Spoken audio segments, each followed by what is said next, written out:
Hein, c'est marqué Sheker Achen Vevel Ayofi Ishaïrat Hashem Mitzitalal. Sheker Achen, c'est Doro Shel Moshe. C'est Doro Shel Moshe, qu'ils étudiaient beaucoup, mais Chen, Hashem il leur a donné. Ouais, mais la Gemara est d'Orechet, le Midrash, sur différentes générations de juifs dans le clan d'Israël. Sheker Achen, c'est la génération de Moshe. Que Akadosh Baruch Hu, il leur a donné beaucoup de Chen, il leur a donné la Torah, et à un certain niveau, c'est Sheker, parce qu'ils ne se sont pas fatigués eux-mêmes pour tout ça. Ils ont été les kelim, les récipients pour recevoir toute la Torah qu'Hachem leur a donnée. Evel Ayofi, c'est le dor de Yehoshua. Ici, ils étudiaient beaucoup la Torah, et Yehoshua, il était comparé à la lune, parce qu'il a reçu toute la lumière du soleil de Moshe Rabbeinu. Mais Adaïn, Evel Ayofi, c'est très joli, la génération de Yehoshua. Mais Evel, c'est aussi à un certain niveau, c'est pas véritable. Parce que eux aussi, il y avait la Hashgacha d'Hachem. Hachem leur donnait tout. Hein? Tout de façon miraculeuse. En Israël, les Nissim, les guerres et toute la Torah aussi leur a été donnée de façon miraculeuse. Isha Yirat Hachem Itidalal, c'est qui? C'est nous. Non. C'est la génération. Ça peut être nous, mais c'est pas nous. La Gemara et le Midrash sont d'Orshim sur la génération de Rabbi Yehuda Bar Ilai. Qu'ils étaient très pauvres. Et ils ne pouvaient pas étudier la Torah, mais Rov, Aniout, tellement ils étaient pauvres. Par exemple, en hiver, il faisait très froid. Ils n'avaient pas pour se réchauffer et sortir, aller au Beth Midrash. Alors qu'est-ce qu'ils faisaient? Ils prenaient Talit Echad, une grande cape, et ils mettaient 6 Talmidim sous le Talit. Il fallait que 6 élèves se regroupent sous une cape pour se réchauffer et pouvoir étudier. Shisha Bet Talit Echad. Et eux, ils ne pouvaient pas étudier, ils n'avaient pas les moyens. Pas comme la génération de Moshe et de Yoshua, qu'Hachem leur donnait tout gratuitement. Eux, ils avaient des difficultés pour étudier. Et quand même, ils venaient au Beth Midrash et se mettaient 6 Bet Talit Echad. On va suivre ensemble. Et Rabbi de Bar Ilai, c'est le Talmid de Rabbi Akiva. Les élèves de Rabbi Akiva. Donc, ce sont justement, en plus c'est d'actualité, je n'ai même pas réfléchi, c'est d'actualité, parce que c'est un des nouveaux Talmidim chez Badarom, Rabbi Yehuda Bar Ilai, Rabbi Meir Balanes, Rabbi Yossi, Rabbi Tarfon, plusieurs élèves de Rabbi Akiva qui se sont. Rabbi Shimon Bar Yochai, ils se sont tous regroupés autour de Rabbi Akiva pour recevoir sa Torah. Il y avait une misère sur tout le pays à cette époque. Dans l'endroit où était Rabbi Yehuda Bar Ilai. Je crois que la Haniout, c'était quand on n'avait pas de maître, on n'avait pas beaucoup de savoir. Il y a aussi Haniout Rouchoni et puis c'est Haniout Geshmi. Hier, on a appris que dans Shulchan Aruch, que comme on dit Afilou les Ani, Afilou les Hachir, donc on dit que c'était croissant. Donc Ani, c'était moins grave que d'être Hachir. C'est-à-dire que être Hachir, c'était plus dur d'étudier la Torah que d'être Ani. Alors, Non, vous avez vu comme ça. hier, dans Shulchan Aruch. Hein? Il y aurait des A, hier dans. On est capable d'étudier même un Ani, même un Hachir. Les deux sont difficiles. Shlomo Melech, il disait à Hachem, sauve-moi de la richesse, sauve-moi de la pauvreté. Les deux, c'est difficile. Puis le dernier, c'est Afilou, Baalisha, Veiladim, hein, c'est ça? Ouais, c'est ça, exactement. Alcool Panim, Rabbi Shimon Bar Yochai, donc Odmeat Laïloula, Kedaï de parler de lui. Alors, l'Ak Baomer, c'est un jour normal en théorie, si ce n'est qu'on ne dit pas Tachanunim, mais c'est un Yom Chol. C'est encore moins que Chol HaMoed ou Rosh Chodesh, qui ont quand même une certaine Gedusha. C'est un Yom Chol. Et pourtant, c'est un jour Meot Chashuv. Un jour Meot Chashuv, tout le monde donne de l'importance à ce jour. Et on va essayer de comprendre un petit peu comment un jour Pachout dans l'année, il peut devenir tellement important.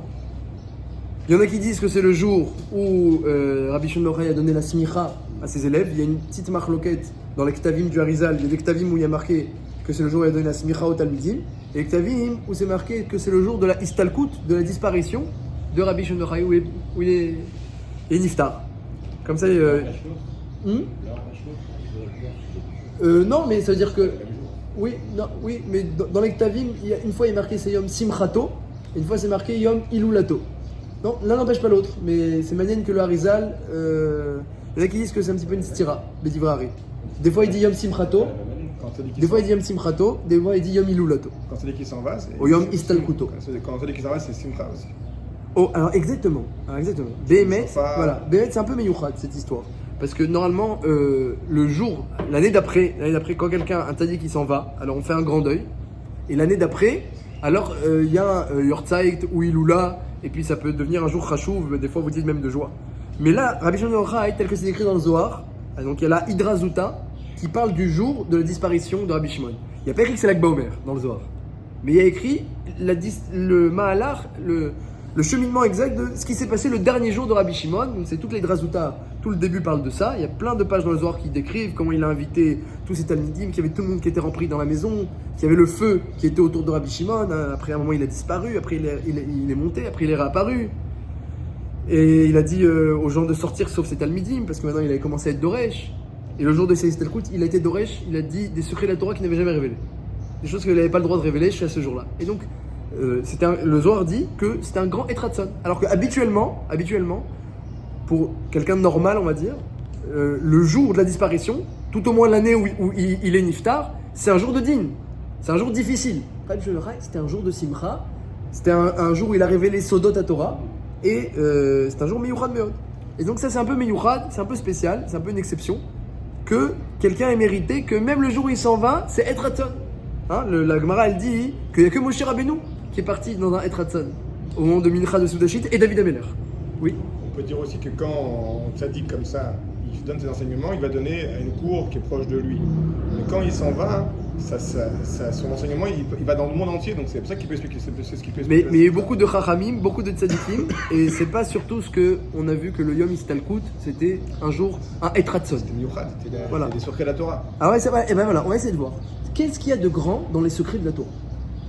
Hein, on met beaucoup de Hesh, parce que le Zohar dit dans l'Aïdra, ça s'appelle l'Aïdra Zuta, le Zohar dit que le jour où il est parti, il y avait du Hesh autour de lui. Alors on met beaucoup de Hesh à l'Akba Omer, et on donne beaucoup d'importance à cette étude de Zohar. Pourtant le Zohar, c'est pas du tout l'essentiel de notre étude. Il y a une grande importance, et pourtant c'est pas essentiel. C'est un million de gens qui étudient le Zohar.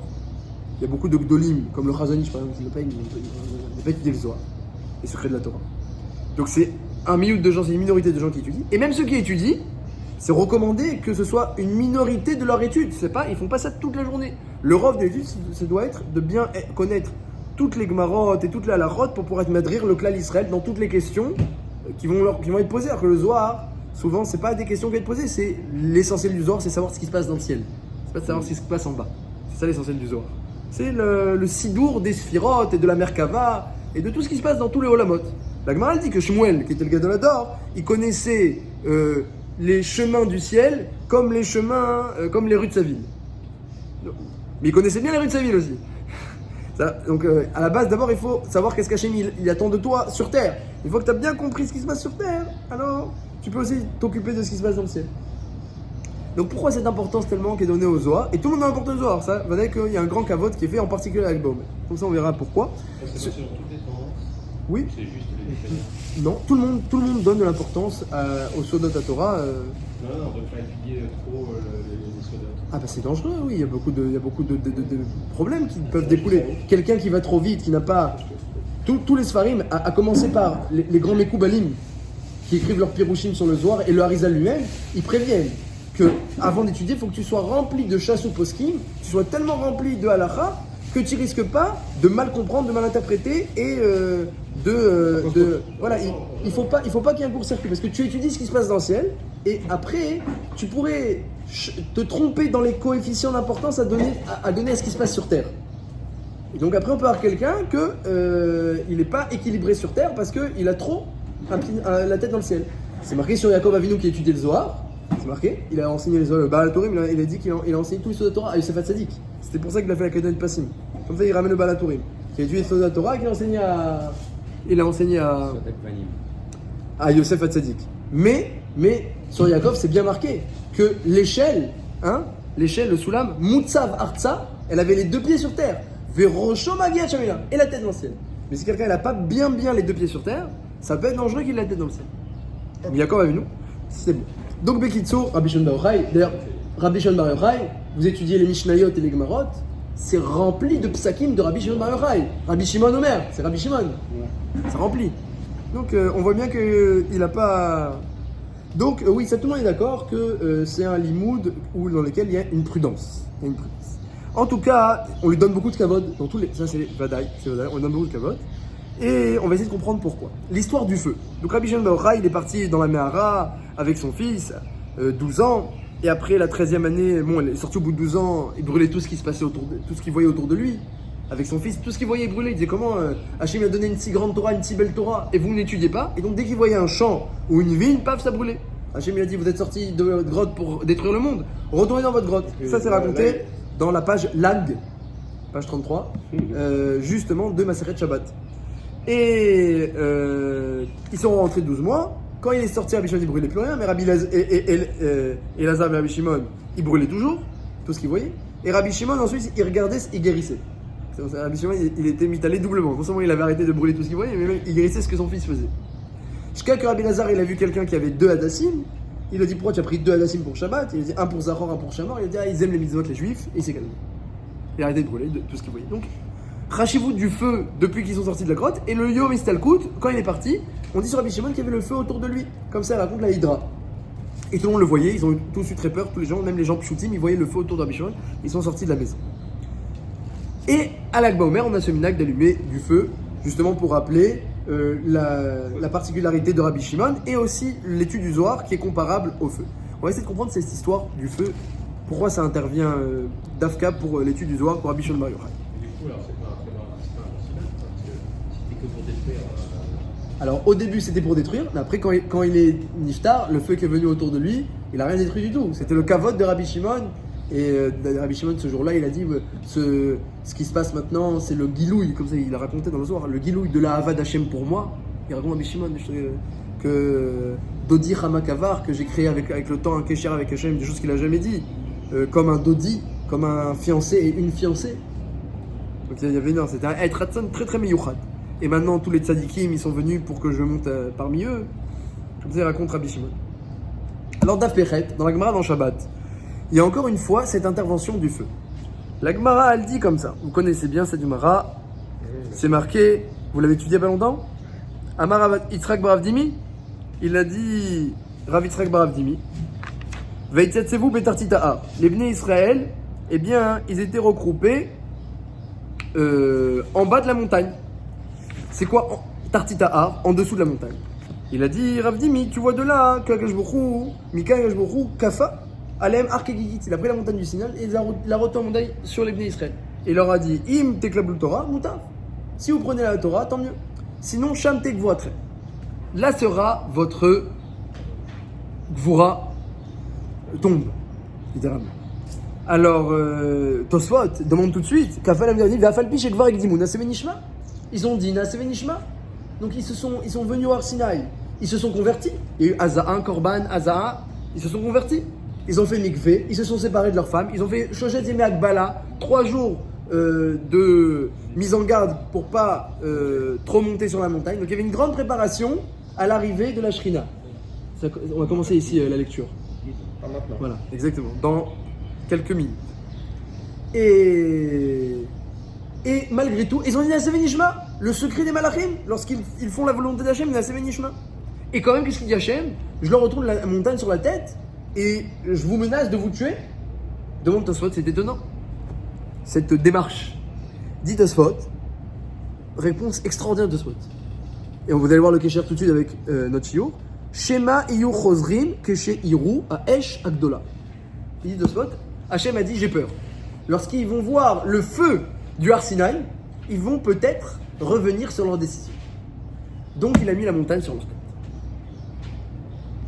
Alors là, Rav Shach, il s'est énervé sur Tosfot, il criait, il disait le feu du Har Sinaï, le feu du Har Sinaï. Il disait mais qu'est-ce qu'on s'en fiche du feu du Har Sinaï? Nous on veut être juifs.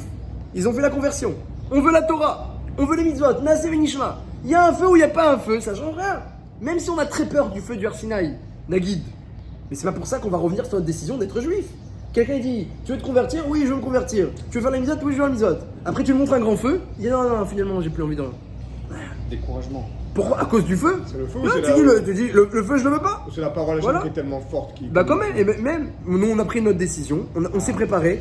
Pensez vraiment quelqu'un qui s'est converti, qui a fait le mikvé, qui s'est séparé. Après, ça fait 50 jours. Le Midrash il dit que quand Hachem a dit je vais donner la Torah, quand Hachem a dit à Moshe, dis-leur que je vais donner la Torah au Har Sinaï, les Bnei Israël ils ont demandé à Moshe, mais dans combien de jours? Comme ça c'est marqué dans le Midrash. Le Midrash est ramené dans le dernier ran de Maseret Tsachim. Dernier ran de Maseret Tsachim, pour retenir. Il ramène le Midrash. Ils ont demandé, ça fait combien de jours qu'on reçoit la Torah? Il a dit, Moshe, dans 50 jours. Qu'est-ce qu'ils ont fait? 1, 2, 3, ils sont mis à compter. De là, Chachamim ont fixé Sfirat HaOmer. Même de nos jours, on n'a plus le Korban du Homer. Ils ont fixé Sfirat HaOmer pour rappeler que les Israël, même quand ils n'avaient pas encore le Korban HaOmer, ils comptaient déjà en attendant Matan Torah. Comme ça, ils ramènent le Ran. Qu'aujourd'hui, on n'a plus le Korban HaOmer, mais on compte comme les Israël qui ont compté. Dans les Israël, ça fait 50 jours.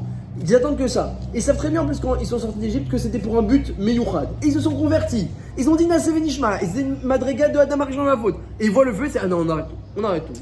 Je comprends pas. Quelqu'un qui est tellement décidé, il arrête pas. Et surtout à cause qu'il a vu une vision d'un feu, c'est pas à cause de ça qu'il va revenir sur sa Kabbalah de la religion. Quel rapport? Ça c'est la. Quand tu veux te rapprocher, Oui. ça devient compliqué. Oh, juste avant, ouais. Cette histoire-là, c'est juste avant. Il leur a retourné à la montagne, il leur a dit vous prenez la Torah ou je vous tue. Et après, quand on a dit oui, il y a eu la Seret à Dibéron. Parce qu'à ce moment-là, même aux deux premières paroles, on dit qu'ils ont fait 12 km. C'est le début, en fait, les gens les ont poussés. Ça s'explique aussi, Hachem, il a bien vu que le feu, justement, qui allait au cœur Arsina, allait faire peur. Malgré tout. C'est ça, mais la Sheila, c'est à quel écart qu'on va revenir sur notre décision et qu'il faut maintenant nous forcer.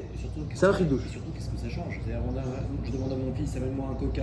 Il dit, oui, papa, je te ramène le coca. Ah, si tu me le ramènes pas le coca, je te tuerai. Quel rapport? Alors Au nom de quoi il changerait d'avis, il risquerait de changer d'avis s'il avait peur C'est-à-dire qu'il a déjà dit, oui, je le ferai. Oui, je le ferai, papa. Et maintenant, le père s'excite et le menace de mort.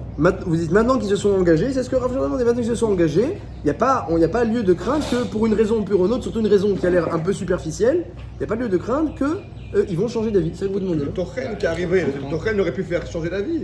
Alors on va voir. Vous voyez, en tout cas, Tosfot il ne parle pas du Tochen, il parle du feu du Harsi. Quand on fait tchouva, ça devient, il y a des épreuves. Cette démarche-là, il a pas fait il a des épreuves qui commencent. En bas à gauche, Maragim. Comme ça, ils vont dire, les goïms, à la fin des temps, ils vont dire tu nous as pas fait le Har C'est précis, c'est dans Shabbat. Dans Shabbat. Aux autres aussi qui a un kécher entre le peuple d'Israël et un peuple c'est comment qui dit pas Shabbat. C'est pas Shabbat, c'est dans le Nedarim. C'est pas dû au C'est pas fait Shabbat. Non, mais toi, il voulait voir le Tosfot. Ah, le Tosfot, c'est en haut. C'est pas dû au fait que quand on veut faire tchouva, ça se complique. C'est pas dû au fait que quand on veut faire tchouva, ça se complique. C'est sûr, au début il y a une siyata Le feu, d'Israël c'est un- spéciale, le après il y a feu, des c'est un épreuves. zikour. Mais tout ça, les Bnei Israël ils savaient lorsqu'ils ont dit Naseh Venishma, et quand même ils ont pris sur eux. Alors, on va essayer de comprendre qu'est-ce que c'est ce feu et pourquoi ils auraient pu revenir en arrière. Donc on y va. Amarav Gidel, Amarav, on commence Nedarim. Donc dans les mots, Amarav Gidel, Amarav. Donc une soubia très intéressante. Amarav Gidel, Amarav. Qui va tout nous expliquer. Vous pouvez suivre si vous voulez. Tout en bas. connais par cœur. Les trois derniers mots en bas de la colonne. Vous avez aussi, vous suivez? Ouais, bien sûr. Minaïn shenishbaim lekayem eta mitzvah. D'où sait-on qu'il est permis de faire un serment pour s'engager pour une mitzvah. C'est-à-dire, quelqu'un par exemple, il dit je jure sur Hachem, parce que c'est comme ça qu'on fait un serment, un vrai serment c'est avec le nom d'Hachem, je jure sur Hachem que je vais plus manger taref. Je jure sur Hachem que je vais plus me rapprocher, faire Shabbat, et je vais plus me rapprocher de telle personne interdite par exemple. D'où on sait, pourtant elle est déjà interdite cette personne, et le Shabbat est déjà obligatoire, et le taref est déjà prohibé. D'où on sait qu'on peut faire un serment avec le nom d'Hachem. Chez Nehemar, Nishbati Vakaima, Nishpeti Tzidkira, David Amelach il disait moi je jure, Nishbati Vakaima, avant de faire les mitzvot. Nishpeti Tzidkira. Donc bien que le serment voilà, il est déjà assujetti, et il y a le nom d'Hachem, il a le droit de faire ça. Sholet Agmara, Valo Mujba, Veomed ou Me'ar Sinai. Voici que tu as déjà juré au Har Sinai de ne pas manger telle chose, de faire Shabbat et de ne pas rapprocher de cette personne interdite. Alors à quoi ça sert maintenant de faire une jvoua avec le nom d'Hachem sur ça? Il sait qu'il y a une épreuve. Il se contraint à se dire. Oui, mais la Gemara, elle veut dire par là que en jvoua, chala jvoua. On peut pas faire un serment sur quelque chose que tu as déjà juré. C'est comme si quelqu'un dit je bois pas ce café, je jure sur Hachem, je bois pas ce café, je jure sur Hachem. Le deuxième serment ne marche pas. Parce que tu as déjà fait une fois. Et vu qu'il marche pas, c'est bracha levatala, c'est le serment levatala. Donc tu as dit le nom d'Hachem levatala. Donc une fois tu peux jurer sur ton café, mais pas deux fois. Donc vu que tu avais déjà juré au Har Sinai Naseh Venishma, que tu vas tout faire, comment tu peux rejurer une deuxième fois avec le nom d'Hachem? C'est Shem Hachem levatala, c'est la sourde d'Oraïta, c'est très grave. Quand Hachem il a dit de ne pas dire son nom en vain, dans les 10 commandements, le Tziat Shem Hachem la Shav, et en plus c'était dans un serment. La terre elle a tremblé, c'est marqué qui pourra tenir devant la gravité de cet interdit, de joie. En plus Dafka, dans les 10 commandements, c'est pas marqué de ne pas dire le nom d'Hachem en vain. C'est marqué de ne pas faire un serment en vain. Donc c'est mamash. Il n'y a pas une dimension collective au Har Sinai et une dimension individuelle. Là on n'est pas au Har Sinai, c'est David Ameller, Non, mais il on nous te dit. Parce qu'on a juré au Har Sinai, c'était collectif. Oh, la Gemara, Et après, très bonne remarque, mais la Gemara, elle a compris que c'est Autodavar. Dans la mesure où chacun a dit au Har Sinai, nous jurons, alors ça s'appelle que il y a eu une joie déjà. Donc on est déjà astreint. comment on peut jurer sur la Torah ou sur Hachem lorsqu'on est déjà astreint? A priori, c'est je vois tchav. C'est un sourd d'oraïta. Très grave. C'est un des 10 commandements. Ve'alo mushba ve'omed ume arsinayu. Voici que tu as déjà juré au Arsinaï. Comment tu peux jurer une deuxième fois de faire telle ou telle mitzvah? Et là, Hakamash Malan, Rav Gidel il vient t'apprendre Hakamash Malan, des charé les niches, les zrouzé nafché. On a le droit, les zrouzé nafché, de se motiver avec un serment. Donc le chidouche de Rav Gidel, c'est que même si tu es déjà astreint de ne pas manger une telle chose, ta rêve, de faire Shabbat et de ne pas fréquenter telle personne interdite, si tu jures sur Hachem que tu ne le feras pas, c'est pas les vatala, Pas en deuxième serment. Pas en deuxième serment. parce que bien que ça ne marche pas, C'est une marque de Zrizout. voilà, bien que ça ne marche pas, ton serment n'a pas marché, disent les Rishonim, mais vu que ça va t'aider à te motiver, ce n'est pas les vatala. Ça, c'est le premier chidouche de Rav Gidel. On continue avec le deuxième chidouche de Rav Gidel. Amar Rav Gidel Amarav, et bien dans le Shulchan Aruch, c'est marqué que c'est pas bien de faire des serments, que c'est pas bien de faire des nedarim, mais lorsque c'est pour se motiver pour la Torah et mitzvot, surtout dans les domaines où on sent qu'on a une faiblesse, alors c'est midat atzadikim. Si tu n'y arrives pas, C'est-à-dire quoi? si tu n'arrives pas à tenir ton truc, alors tu es là, c'est le mettre là. Alors ce sera un problème. C'est-à-dire que tu vas. C'est pas ta ramener. Non, il y a pas. La voix n'est pas chal, d'après la plupart. Mais il y a. C'est quand même un moussak de Nidre Mitzvah, une moussak d'Erabanan. D'où Kol Nidré. Non, parce que quand Nidre, ça marche sur les choses que tu as oubliées ou qu'il y a un regret. Mais là. T'as pas réussi. Non, là, t'as pas réussi, c'est encore autre chose. Donc, il faut. Non, justement, c'est ça le but. Tu évalues qu'en prononçant le serment ou le neder, tu tiendras. Tu évalues. Tu évalues que tu tiendras. Il faut pas que tu fasses quelque chose sur quelque chose que tu évalues que tu tiendras pas. Tu évalues que tu tiendras. Et même c'est difficile, mais tu sais que maintenant que tu as dit, tu le feras. Deuxième enseignement de Rav Gidel, on continue. Amar Rav Gidel Amar. Aomer Ashkim ve'eshne perek ze. Demain matin, quel perek vous faites dans Betsa? Vous étudiez quoi? Et vous, qu'est-ce que vous étudiez? Yavi. Yavi. Perek Révi. Amévi? Perek Amévi? Et vous, qu'est-ce que vous étudiez? Moi, Vous faites pas un perek. Alors, demain matin, j'étudie Perek Amévi. J'étudie Maseret Betsa Perek Dalet, par exemple. Il a dit ça. Et il a dit, je jure sur Hachem, que demain matin, je me lève et j'étudie le Perek Dalet de Maseret Betsa en entier. Parce qu'il sait qu'à chaque fois, il fait que un petit peu, pas assez, etc. Là, demain, je vais le faire en entier. Comme ça, là, demain, ça va booster. Hein. C'est un message. Alors, Eshne Masertazu. S'il est un niveau plus élevé, il peut dire Masertazu. Demain matin, je me lève tôt, Eshkim, Maseret. et je vais faire toute la Maseret Betsa. Du début jusqu'à la fin, je sors pas du Beth Midrash tant que j'ai pas fait Maseret Betsa, je jure sur Hachem. Est-ce qu'un tel serment marche ou non? C'est possible. Ah oui, il évalue qu'il peut faire ça. Il évalue qu'il peut. faire toute la Voilà. Maseret Betsa en un Voilà, c'est il évalue qu'il peut. Il est très Rav Moshe Weinstein faisait Maseret Shabbat C'est l'empêchement. tous les Shabbats. Et ben il a juré. Il faudra qu'il repousse l'empêchement, qu'il tienne son engagement. Non, mais je sais pas, il y a un Shabbat, il meurt. Ah oui. Il a Bon. bossé dans sa famille. Honest Rahman après. C'est comme dans toutes les mitzvot. pris l'assurance, Où, non, c'est comme toutes les mitzvot. Quand il y a un cas de force majeure, alors même si quelqu'un transgresse Shabbat ou il mange pas caché à cause d'un cas de force majeure, il n'y a pas de Avera Beyado parce que c'est un cas de force majeure, il n'a rien mis. Pareil pour un serment ou une promesse. Quand il y a un cas de force majeure, il n'est pas tour. Alors que ça marche. Honest Rahman pas très. Moi, ça marche pas. Alors est-ce que ça marche ou ça marche pas une telle chose? Qu'est-ce qu'il a dit Rav Gidel? Aomer Ashkim ve'eshne perek ze eshne maser tazu. Je vais faire ce perek, je vais faire cette maseret. Neder gadol nadar l'Eloké Israël. C'est une grande promesse, un grand neder qu'il a fait à Hachem. Eloké Israël, le Dieu d'Israël. Demande la Gemara, encore, ve'alo mushba ve'omed ou. Mais voici qu'il a déjà juré au Har Sinaï de faire les mitzvot et d'étudier la Torah. Donc comment ça se fait que c'est un neder gadol qu'il a fait pour l'Eloké Israël? C'est le problème de. T'as déjà juré? C'est le problème de la mise à l'étude de la Torah. Dans un jour. On a vu ça hier. Un engagement. Dans le problème de l'étude de la Torah, Oh, on sait pas à quoi c'est limité l'étude de la Torah. Le loulav, on sait c'est quoi. Il n'y a pas de chiour, rien de chiour. Nifla, On Nifla. s'est engagé à Nifla. étudier, ça veut pas C'est dire pas qu'on va parce faire que- une masterclass en un jour. Oh, Donc il a précisé extraordinaire. l'étude. Alors pour l'instant, la Gemara pose la question, mais doucement, vous vous rapprochez de la réponse. Doucement. Ve'alo mushba ve'omed ou. Voici que t'as déjà juré au Har Sinaï de faire les mitzvot et d'étudier la Torah. Ve'en jvoa chala al jvoa. Tu peux faire un serment sur quelque chose qui est déjà un serment. Maïka mashmalan da filou zrouze be'alma. Ah, qu'est-ce que tu vas dire? Non, moi je voulais que me motiver. Je sais que si je me dis pas un serment sur le nom d'Hachem, je ferai pas toute la Maseret Betsa. Mais si je dis le serment, je sais que je peux y arriver. Donc je voulais me motiver. Ah, peut-être tu vas dire que c'est pour se motiver. Haïnou de Rav Gidel Kamaïta. On l'a déjà appris dans le premier Rav Gidel. Là c'est le deuxième Rav Gidel. Le premier Rav Gidel il a dit donc on sait qu'on peut jurer sur la mitzvot et on a pas souk de Meler. Le deuxième Rav Gidel, il a parlé à quelqu'un qui dit demain matin j'étudie cette macérette, je jure sur Hachem. Voilà, même. Donc le premier Rav Gidel, il nous a déjà enseigné qu'on peut se motiver sur les mitzvot. Et on comprend bien les mitzvot, ou Adin l'étude de la Torah. Ça fait partie des mitzvot. C'était pas que manger pas cachère et faire Shabbat. C'était aussi se motiver sur l'étude. Ça aurait pu.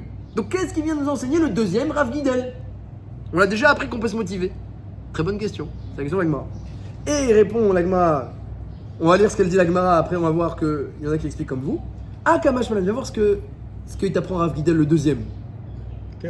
Kevan de Ibae Patar Nafshe Bekriat Shema Shacharit Vervi. Puisqu'il aurait pu faire la mitzvah d'étudier en faisant Kriyat Shema, tout est lié. Kriyat Shema Shacharit Vervi. Non, la marque roquette qu'il y avait dans la Gemara, dans les années 2, c'était même pas le Chatatrak, c'était Rabbi Yossi. Le Rama, oui, mais dans la Gemara qui nous a ramené de Shavuot, là, de Shtelechem, là, et il parlait même pas de. C'était pas mentionné. De Chatatrak. C'est pas mentionné. Non, c'est pas mentionné. C'est fait pour ça. C'est pas mentionné. Parce que même quand c'est pas Shatatrak, un homme qui étudie le matin et le soir, il est Mekem mitzvat de Ve'agito Boyurem Valayla. Mais Vadaï que les Koulé Alma, il est Mevatel, la mitzvah d'étudier la Torah à chaque instant où il peut étudier, il n'étudie pas. Ça contredit pas la Gemara dans Yoma Kafalef. Ne dites pas que ça contredit la Gemara dans Yoma Kafalef qui dit Vedi Bartabam Velo Bidvarim Betelim, d'où je sais que quelqu'un qui dit même une parole de Dvarim Betelim, il est Mevatel mitzvah et le Talmud Torah. Ça contredit pas. Lorsque tu dis, il n'y a pas de chiour à l'étude. Donc lorsque tu étudies un peu le matin, un peu le soir, tu as fait la mitzvah d'étudier. Puisqu'il n'y a pas de chiot. Ça veut pas dire que tu n'as pas une mitzvah d'étudier la seconde d'après. C'est pas contradictoire. Oui. C'est le vrai problème. C'est le Beth Yosef et le Rama. Est-ce que le Rama complétait le Shulchan Aruch ou est-ce que le Shulchan Aruch pensait? Alors regardez, on va voir tout de suite, vous allez voir le Beth Yosef de toute façon ramène le Ran de Maseret Nedarim. Vous allez voir qu'on va étudier tout de suite. Je sais même pas que vous avez étudié ça. Mais hier, comme ça, par hasard. Par hasard. On va dire comme ça. Alors on y va. Bekriat Shema Sharit Vervit, tu aurais pu t'acquitter avec Kriyat Shema Sharit. Alors donc quoi? Alors puisque tu aurais pu faire Kriyat Shema. Et toi, qu'est-ce que t'as dit? T'as dit non, je vais faire Maseret Betsa. T'entends ou pas? T'aurais pu faire Kriyat Shema. Qu'est-ce que t'as dit? Je vais faire Maseret Betsa. Alors là, Vadaï, que l'Ichora, puisque t'aurais pu faire que Kriyat Shema et que tu dis Maseret Betsa, le Neder va marcher. Parce que t'étais pas Mouchba, t'avais pas juré au Har Sinai. Tout de suite, sans transition, le Ran. Donc prenez le Ran dans les mots. Donc on est dans le Ran. Donc le Ran, c'est sur le côté gauche. Rachi, c'est à l'intérieur de la page. Et on prend le Ran Akamash Malan qui est dans les grandes lignes, ligne 5. En bas, les grandes lignes, ligne 5. Ha Kamash Malan. Vous l'avez? Je pensais en fait. Le Ran, grande ligne, ligne 5. Ça, c'est le Ran. Ah, le Ran, c'est comme Tosfot dans Maseret Nedarim, il n'y a pas de Tosfot. Voilà. Oui, non, il a raison que dans Nedarim, il aurait dû y avoir Tosfot ici. Mais il n'y a pas de Tosfot, c'est le Ran. Donc on y va. Akamash Malan, vous l'avez, Jérôme? Akamash Malan. Des Kevan, des Ibae Patar Nafshe. Puisque tu aurais pu te rendre quitte avec Kriyat Shema de Shacharit Vervit. Donc c'est un Ran qui est ramené à la halacha dans le Beth Yosef. Vous allez voir c'est quoi Shitat de Beth Yosef, qu'il n'est pas du tout cholek sur le Rama. Mista Brali. Vous allez voir? Mista Brali. Des lav d'Afka. C'est pas d'Afka, c'est pas précis. Ce qu'elle a dit la Gemara, que tu aurais pu te rendre quitte avec Kriyat Shema de Shacharit Vervit, c'est pas précis. Pourquoi? Des Be'achim Iftar. C'est lav d'Afka des Be'achim Iftar. Tu peux pas dire que c'est précis, que c'est suffisant pour te dispenser d'études. Sha'are, Chayav, Kol Adam, Lilmod, Tamid, Yom, Velaïla. Qu'est-ce qu'il faut? Avec un homme, il a l'obligation d'étudier le jour et la nuit selon ses forces. Ah, qu'est-ce que tu vas dire? Tu vas dire non, tu vas dire oui, mais moi j'étudie la nuit, j'étudie le jour. Mais je fais que Kriyat Shema. Qui a dit que je vais étudier Maseret Betsa? Vous avez bien dit, je suis pas obligé de faire toute la Maseret Betsa. Donc le Neder il va marcher. J'aurais pu faire que Kriyat Shema. Ouais, tu n'as rien mis, je fais Kriyat Shema, puis je recommence, puis je recommence, puis je recommence. Je sais bien qu'il y a une mitzvah d'étudier à chaque instant, je fais Kriyat Shema. Il dit le Ran, Ve'amrinan perekama de Kiddushin. Ne dis pas ça. Parce que même après que je t'ai dit qu'il faut étudier jour et nuit, selon tes forces, tes possibilités. Mais regarde dans Kiddushin, qu'est-ce qui est marqué? Tanoura Banan, c'est marqué là-bas. Veshinantam levanecha. On dit au sujet des livrets Torah dans le Kriyat Shema, Veshinantam levanecha. Qu'il faut enseigner à ses enfants avec le mot Shinantam, qui n'est pas du tout le mot pour dire enseigner. Normalement, le mot c'est Velimaditem Otam. C'est quoi Veshinantam? Shinun. Il y a plusieurs explications. Regardez ce que dit la Gemara dans Kiddushin. C'est quoi Shinun? Sheyu divrei Torah mechudadim beficha. Ça veut dire que les divrei Torah doivent être aiguisés dans ta bouche. Shinun, ça veut dire aiguisé. C'est comme la lame du shochet, comme ça, où il n'y a pas un gam, c'est le shinun, c'est aiguisé. Veshinantam levanecha, ça veut dire que les paroles de Torah soient aiguisées. Beficha dans ta bouche. Chez Imishalcha Adam, de telle sorte que si un homme te pose une question, d'avoir une chose dans la halakha, chez l'autre gam gam veto marlo, tu vas pas commencer à balbutier Tu lui dis Shulchan Aruch, Siman Shin Peret, Seif Bet, dis-moi, vas-y. Je fais rire Jérôme. Les choses doivent être aiguisées dans ta bouche. Donc tu peux pas faire que Kriyat Shema, parce qu'il faut que ce soit aiguisé toute la halachot. Et en plus, Kriyat Shema, tu peux pas le faire parce que tu as aussi une mise à d'étudier. Dès que tu as fini Kriyat Shema d'étudier encore. Donc, il faudra rajouter de la quantité et de la qualité. Donc qu'est-ce qu'elle nous raconte la Gemara que tu aurais pu te dispenser avec le Kriyat Shema de Shacharit ve'Arvit? Ça, c'est la question. Mais il y a une marge entre Kriyat Shema et puis faire la Maseret en un jour. Bravo, disent les Rishonim, le Ritva, bravo. On a le Ritva à côté de nous. C'est au minimum. Le Roche, le Nimouké Yosef. Il y a une marge entre le Kriyat Shema et Maseret Betsa. C'est quoi la marge? Je vais vous dire c'est quoi la marge. J'aurais pu faire Maseret Chagiga. Petite. Non, pas pour ça. Pas parce qu'elle est plus petite. J'aurais pu faire une autre Maseret. J'aurais pu faire Maseret Shabbat. J'aurais fait Maseret Betsa en 10 jours. J'étais pas obligé de faire toute la Maseret Betsa demain matin à 7h du matin. Donc disent les Rishonim, Vadaï, que quand la Gemara dit Kriyat Shema, ça suffit pas. Elle veut dire la Gemara qu'on a le choix de ce qu'on étudie. Quelqu'un qui n'a pas le temps, qui travaille beaucoup, et que c'est pour sa parnassa, et que c'est vital, alors oui, la Torah a dit, il fait Kriyat Shema le matin, il fait Kriyat Shema le soir, et il aura la mitzvah de Vagitabo Yomam Valayla. S'il a plus de temps, il pourra étudier plus, c'est certain. Donc la Gemara dit, le minimum c'est Kriyat Shema, Shacharit ve'Arvit. Tu veux augmenter, tu vas pas forcément faire Maseret Betsa, et pas forcément en entier.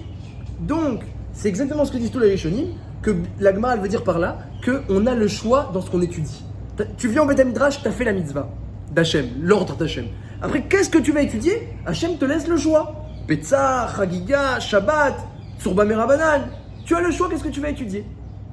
Donc, c'est pour ça, dit la Gemara, qu'il y a le Neder à marcher. Neder Gadol, Nadar, Leloké, Israël. À Cannes, tout est clair, on a 2 chidushim de Rav Gidel. On a le droit de jurer sur les mitzvot, qu'on va pas manger taref. Ah, c'est je vois les vatala. Non, parce que c'est pour se motiver, mais la joie ne marche pas du tout.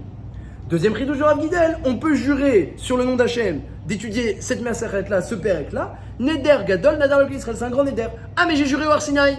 Mais t'as pas juré ça de faire Betsa demain matin. T'aurais pu faire Chagiga. Donc, c'est un grand Neder que tu as fait pour éloquer Israël. Tout est clair. Demande la Acharonim. Donc là, on a fait la Gemara avec les Rishonim. Maintenant, on arrive aux Acharonim. Que eux, ils aiment bien rajouter de l'huile sur le feu. Ils demandent 2 Sheelot Atsumot Venorot. 2, écoutez, une bombe de questions de Reb Reuven. Un grand Rosh Yeshiva, Reb Reuven, pose Kushot Atsumot sur la Gemara. Ma'apecha.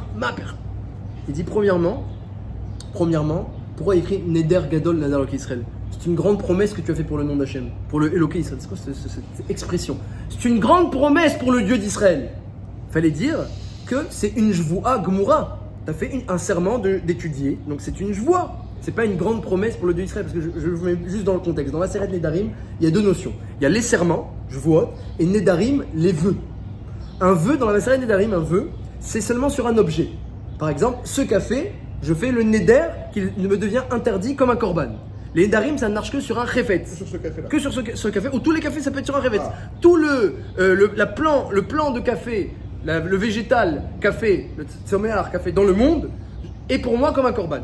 Mais dire je ne bois pas de café, c'est pas un Neder, c'est une jvoua, un serment. Ça, c'est le béaba de Maseret Nedarim, Maseret jvoua.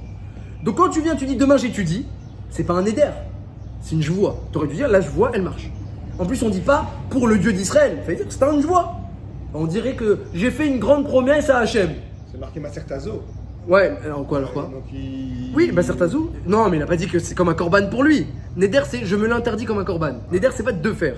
Neder, c'est de s'interdire un objet. Okay. Alors que je vois, c'est une action. Je fais cette action ou je ne fais pas cette action. Ça, c'est je vois. Donc on va dire que c'est une joie écrit Neder. En plus, c'est quoi cette expression Neder dans Israël?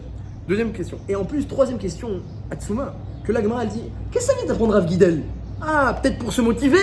Hein, Rav Gidel, c'est pour se motiver? Je fais le Neder que je vais écouter le shiur. Hein, quand j'étais à la yeshiva, alors moi aussi, je m'en donnais toujours pour le shiur, parce que j'étudiais tard comme lui et tout. Alors, je m'en donnais mon shiur. Alors qu'est-ce que j'ai? Eh ben, je me levais, parce qu'il fallait pas la répétition, je me levais. Bon. Mais le Rav, à mon époque, il valait beaucoup plus que moi, donc il y avait de quoi se lever. Toi, tu peux finir ta sieste. Ça va ou pas? Ah, comme je me levais pour écouter. Je me levais. Allez, debout. Ah, ça va. On a une Chavruta ensemble après. Déjà avant. Ah, Kolpanim, il faut se motiver, on avait 2 Shavuot là, si on se motive pas. Ah, Kolpanim, demande Rav Reuven, c'est pour se motiver. Oui, dit la Gemara. La Gemara, elle dit, on va essayer de finir vite. La Gemara, elle dit, qu'est-ce que tu dis? Peut-être c'est pour se motiver qu'il nous a enseigné Rav Gidel qu'on peut jurer d'étudier la Torah. La Gemara dit non, si c'est pour se motiver, on l'a déjà appris dans le premier Rav Gidel. Et là, non, c'est pour t'enseigner que comme tu aurais pu faire que Kriyat Shema, alors c'est un grand neder que tu as fait. Comment la Gemara elle peut proposer que c'est pour se motiver? Se motiver, on a expliqué, c'est quand la Jvoua ne marche pas qu'on peut se motiver. Or, on dit dans le deuxième enseignement, on dit que j'aurais pu étudier autre chose. Ça veut dire que je ne suis pas obligé au Har Sinaï d'étudier cela. Donc c'est que la Jvoua elle marche. Donc pourquoi la Gemara elle propose que Rav Gidel vienne m'enseigner une deuxième fois que c'est pour se motiver? Dans le deuxième enseignement, on ne parle pas du tout de motivation. Donc on voit de là, dans cette Gemara, on voit de là finalement, et comme ça ils disent le Rov des Rishonim, que la Jvoua ne marche pas. Quelqu'un qui dit je jure demain matin sur Hachem que j'étudie ma Maseret Betsa, la Jvoua ne marche pas. C'est que Neder Gadol, une grande promesse pour éloquer Israël. Alors c'est pas non plus un Neder comme habitude, c'est ce qu'on appelle Nidre Mitzvah. Nidre Mitzvah c'est un moussak des Rabbanan comme Ta'anit. C'est une promesse que tu fais à Hachem de faire quelque chose, et Midera ils ont donné de l'importance à ta promesse. Nidre Mitzvah. La question, On a le droit de le faire, mais c'est pas une Jvoua. C'est un nafkamina que s'il n'a pas étudié Maseret Betsa, il ne devra pas amener un korban. la question du grand Rav. Alors attendez, laisse-moi venir parce que là, le temps presse et il faut que j'arrive au point. Voilà. Bon. Alors, écoutez juste la réponse. Écoutez juste une phrase. Si la joie ne marche pas, ça veut dire quoi? Ça veut dire que tu as déjà juré au Har Sinaï que demain matin tu diras Maseret Betsa. Mais c'est pas vrai, j'ai pas juré au Har Sinaï. J'aurais pu étudier Chagiga, j'aurais pu étudier autre chose. Omer a Reuven un grand chidouche. Qu'au Har Sinaï, on a juré d'étudier toute la Torah. Évidemment, comme c'est marqué dans le Shulchan Aruch, il faut connaître toute la Torah. Écoutez bien, d'étudier toute la Torah à chaque instant. Donc quand quelqu'un dit j'étudie ma Maseret Betsa demain matin à 7h, ça marche pas la joie. Et s'il dit j'étudie Chagiga, ça marche pas. Et j'étudie Shabbat, ça marche pas. On doit étudier toute la Torah à chaque instant. On peut y aller. Maintenant, je vais expliquer comment c'est possible. Qu'on a juré au Har Sinaï d'étudier toute la Torah à chaque instant. C'est pas vrai. en marchant. Comment c'est possible? Un être humain de chair et de sang ne peut pas étudier toute la Torah à chaque instant. Et Rav Shar expliquait, c'est exactement ce qu'Hachem il a montré au Har Sinaï, c'est ça le feu du Har Sinaï. Et donc c'est pour ça que la joie ne marche pas, parce que demain matin, t'es chayav d'étudier toute la Maseret Betsa. Et tu dis Raga, tu dis Nedarim, t'es chayav. Tu étudies toute la Torah à chaque instant. Ah, alors, quand tu étudies Nedarim, qu'est-ce que tu fais? En fait, quand tu étudies Nedarim, tu réalises ton obligation d'étudier toute la Torah au travers de Nedarim. Nedarim, quand tu étudies par exemple Betsa, tu n'étudies pas Betsa. Tu fais ton obligation d'étudier toute la Torah Kula. Mais comment tu fais? Grâce à Betsa. Mais en réalité, ton obligation, c'est pas d'étudier Betsa, c'est d'étudier toute la Torah Kula. Hachem n'a pas donné Betsa, il a donné toute la Torah Kula. Nous, on étudie la Torah et on voit une halakha, Yom Tov, Ochel Nefesh, c'est permis. On étudie Yoredea, telle et telle obligation d'étudier le jour et d'étudier la nuit. On étudie Maseret Shabbat, ça c'est Moukhtse et ça c'est Uvdin Dechol. C'est une action pas très jolie, le Shabbat. On étudie la halachot. Quand on rencontre la halachot, on voit pas la vraie réalité de la Torah. Parce que la vraie réalité de la Torah, c'est ce feu-là qu'Hachem il a montré au Har Sinaï. Le feu qu'il a montré à Hachem, que Tosfot dit à cause de ça on serait revenu en arrière, c'est ça la Metsiout de la Torah. Comme il dit le Ramchal, qu'est-ce que c'est la Torah? Que je il a fait un truc extraordinaire. C'est Me'ein Ametat Mitsiuto. Ashpa'a Ayoter Neela Mikol Ashpaot, Me'ein Amitat Mitsiuto. Dit le Ramchal, Akash Baruch Hu, il a pris un petit peu de lui, Me'ein Amitat, à l'image de son existence véritable. Imaginez. C'est au-dessus des malachim, au-dessus du Kisei HaKavod, au-dessus de toute la Hatzilut, au-dessus de tout le monde. Il y a la Torah, qui était avec Hachem bien avant toute la création. Elle était avec Hachem. Il était Mishtaché Abo Bechol Yom. Et après, il a voulu la donner aux êtres humains. Alors, donner aux êtres humains, ça implique de donner un vêtement à la Torah. Il disait Rav Shar, quand tu dis la Torah, souvent tu crois, tu dis oui, j'étudie des lois, mais attention, c'est des lois divines, des lois de feu. Il dit Rav Shar, c'est faux. La Torah, c'est pas des lois de feu. C'est marqué Mimino Esh Dat Lamo. Hachem a donné avec sa droite Esh Dat, un feu de loi. C'est pas marqué Dat Esh, des lois de feu. Esh Dat, un feu de loi. C'est-à-dire qu'à la base c'est un feu, c'est-à-dire une partie d'Hachem, si on peut s'exprimer ainsi, à l'image, un échantillon de son existence véritable. Et après, pour la faire descendre en bas, il a habillé dans des lois. C'est un feu de loi. Ejdat. Mais nous, on croise des lois. Pourquoi? Parce qu'on étudie une halakha. Mais si tu dis ensuite toutes les halakhot et toutes les mishnayot, et puis quand tu étudies, tu fais le lien entre chacune et tu remontes à la racine et tu commences à comprendre le binyan extraordinaire de ce que tu as. Mais quand tu dis qu'une loi, tu comprends rien. Comme un médecin et tu dis qu'un membre, alors c'est limité. Mais après, tu dis tous les membres du corps, il fait le lien entre chaque membre et le fonctionnement, etc. Il commence à comprendre la profondeur de la création. Au tout d'abord avec la Torah. Il y avait une fois Ben Azaï, était dans le Midrash, il est marqué, il était en train d'étudier, il y a un feu qui est descendu sur Ben Azaï, autour de lui. Alors tous les élèves, ils sont partis voir Rabbi Akiva, ils ont dit, il y a un feu sur Ben Azaï. Rabbi Akiva est arrivé pour voir qu'est-ce qui se passe. Il dit, Ben Azaï, qu'est-ce qui se passe? Tu étudies sur ta Torah? Tu étudies les secrets de la Torah? Il dit, pas du tout. J'étudie Torah, Nevim, Ketuvim. Alors pourquoi le feu est descendu? Il a demandé. Parce que je fais le lien entre tous les versets de la Torah, du Navi et des Ketuvim, et à force de faire le lien et de remonter à la racine, alors les psukim sont joyeux, comme au moment du Har Sinaï. Voilà les mots de Ben Azaï. Donc en réalité, quand tu côtoies une halakha, tu côtoies le vêtement ou le corps de la Torah. Mais quand tu commences à étudier toutes les halakhot et toutes les masertot et de remonter à la racine, tu commences à voir le feu, la lumière, Hachem. Et ça vient qu'avec Merov Limud. Rabbi Shimon bar Yochai, et c'est ça le Zohar. Le Zohar, c'est la racine de ce qui se passe, la racine des choses. Tout le Zohar, les secrets de la Torah. C'est quoi le secret? Pourquoi c'est un secret? Parce que c'est la racine, c'est la profondeur, c'est la pnimiout, l'intériorité de chaque chose. Le Zohar, c'est remonter à la racine. Toi, tu croises des lois, des événements, et le Zohar, il te dit non, mais regarde, l'intériorité, la racine de tout ça, c'est Midat Atiferet.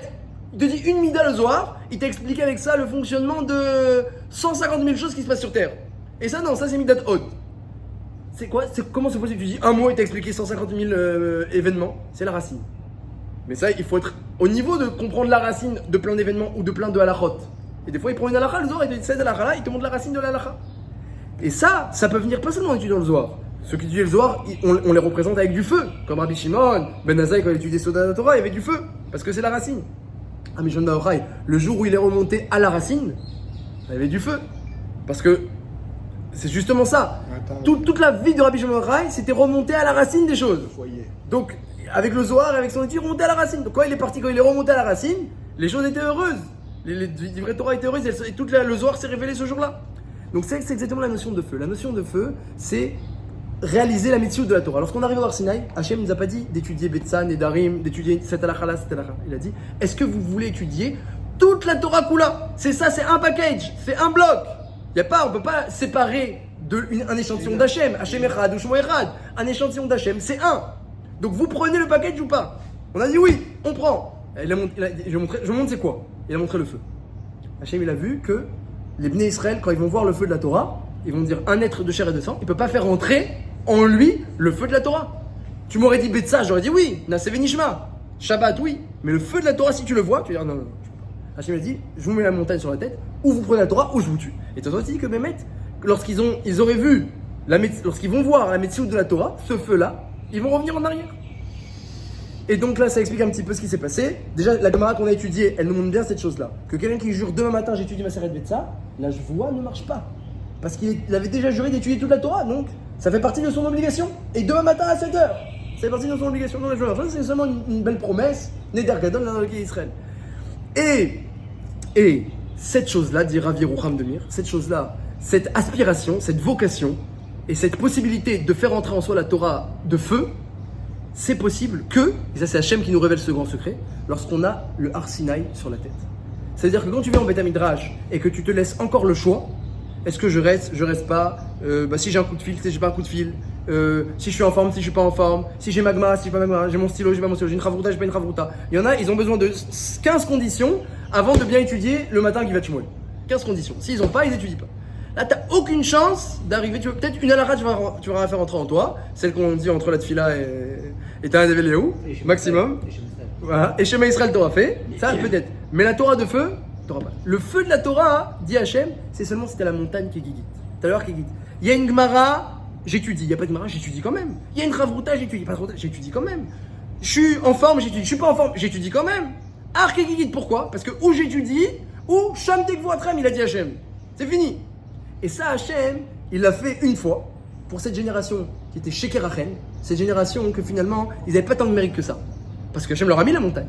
Et pour les autres comme nous, vous avez dit c'est nous, Isha Irat Hachem, Itzit Halal, c'est nous la génération la plus la plus basse, mais quelque part qui a un mérite particulier, et ben Hachem il dit à toi de mettre la montagne. Ça c'est la avoda de chaque homme.